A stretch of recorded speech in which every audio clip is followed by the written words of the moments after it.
Pinangalanan na ng Malacanang ang bagong mamumuno sa Energy Regulatory Commission. Yan ang ulat ni Kenneth Pasyente.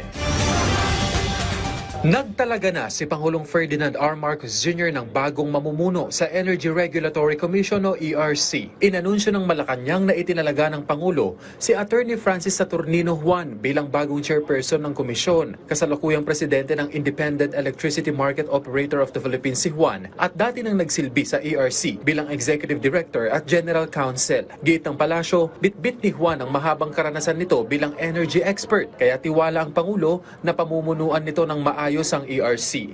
He has played a key role in operationalizing the wholesale electricity spot market, advocating consumer protection, and promoting renewable energy development through tariff reforms.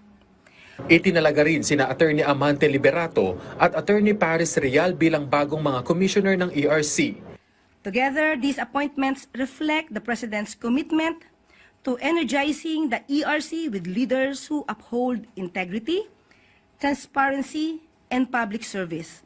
Kinilala naman ng palasyo ang naging panunungkulan ni dating ERC Chairperson Mona Lisa Di Malanta. We extend our deepest gratitude for her dedicated service to the Commission and to the Filipino people.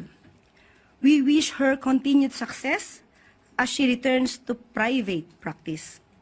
Kenneth Pasyente para sa Pambansang TV sa Bagong Pilipinas.